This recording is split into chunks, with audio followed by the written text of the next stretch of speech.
Chief, are all the attendees from Monroe County, and is Officer Lass in the house? Yes, sir.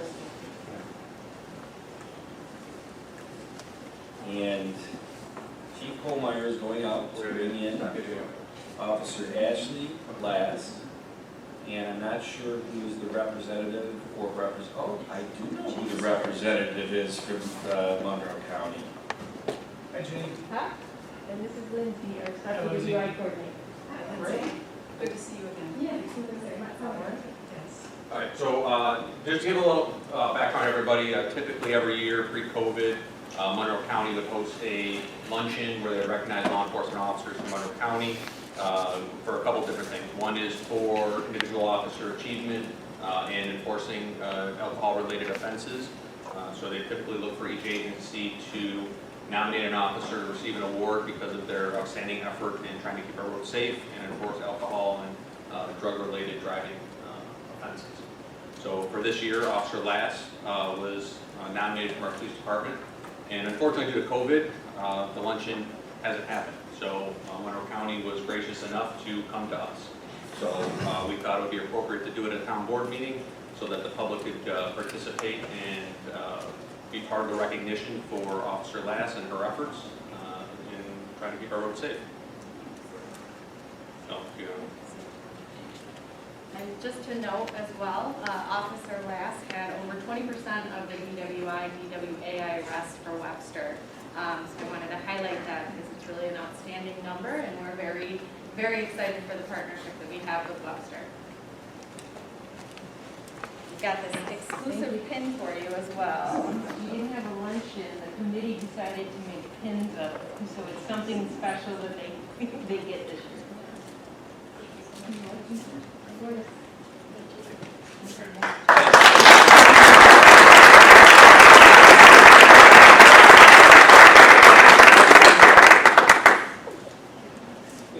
For those that don't know, I mean, there's a lot that goes into a DWI arrest or DWAI drugs arrest. It's not just that initial interaction the officer has on the side of the road. I mean, that's only step one in the process.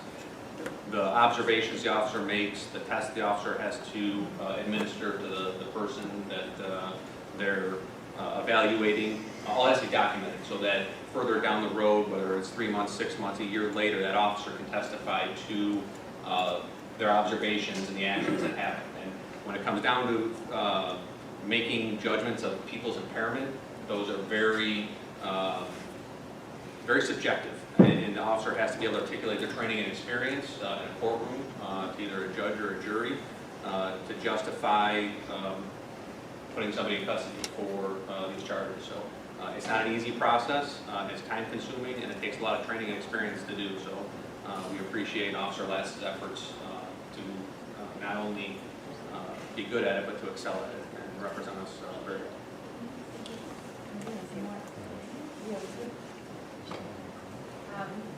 We actually have an award for a second officer as well, but I'll start with the department award. We do have the special award to give to Chief for the Webster Police Department as a whole. Not many people know that our Stop DWI program is actually funded entirely by fines that defendants pay when they make the choice to drive impaired.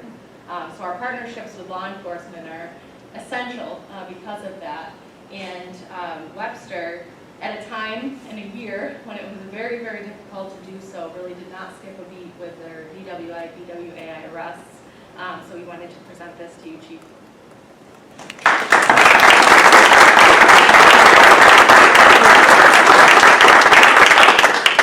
And as mentioned, last but not least, we actually have another officer, Officer Skylar Miller. If you want to accept this on his behalf, and his pin as well. But Officer Miller also did a phenomenal job with DWI, DWAI arrests. And something to note for Officer Miller is almost half of those arrests were drug impairment. And at a time when there's a lot of unknown with the legalization of marijuana, we're very fortunate to have him as a drug recognition expert in the county and to utilize those skills to keep the streets safe. And so, just for the record, it's actually Sergeant Miller now. So he was promoted not too long ago in recognition of his skills and abilities and what he brings to our organization. So, like Lindsay just said, the drug recognition expert component of alcohol and drug enforcement is almost scientific. I mean, it's a combination of the observations and almost medical type training when it comes to blood pressure, heart rate, things like that. So that officer has to be very skilled and stay current on their training and experience when it comes to enforcing these kinds of offenses. So we're very lucky to have a drug recognition expert in-house, and it brings a lot of value to our organization and helps keep our roads safe. So we will make sure Sergeant Miller gets the right recognition. I would just like to congratulate both of our officers and Sergeant Miller. But we've seen very few good things come of COVID, but in the way we do things, I think some things have improved. I attended the luncheon for the DWI Awards for many years as liaison to the police department, and I hope you can continue to do that in the years to come. But I would also hope that perhaps, well, Ginny and Lindsay don't have to come out, but we could highlight those officers who receive the awards at our board meetings to continue. Absolutely, that's a great idea. And you guys come out. Yes, you're always welcome. Love Thank you. Thank you, I appreciate it. Thank you. Chief, I don't think you're on the podium yet, are you? No, I don't think so. All right. So if I could have Officers Brewer and Payne come in, please.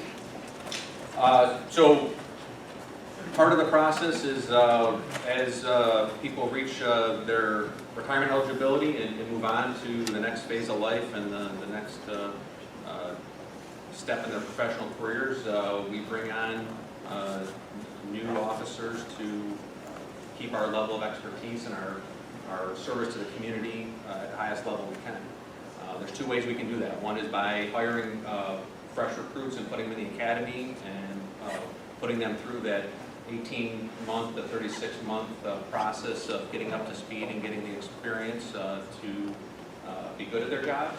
The other option we have is to look for seasoned officers in New York State that want to come work for us and have abilities and skills, experiences that we want to improve on or that we think are going to fit our community. And these are two great examples of officers that fit that model. So Officer Tim Brewer comes to us from Ontario County after 5 years of service there. He has a very in-depth background, just like Officer Payne does, both with road patrol investigations.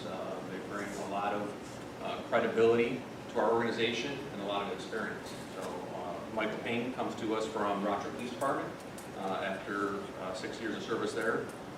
Prior to that, he was 8 years Marine Corps, 9 years Marine Corps, and is currently serving in the Air Force Reserves also.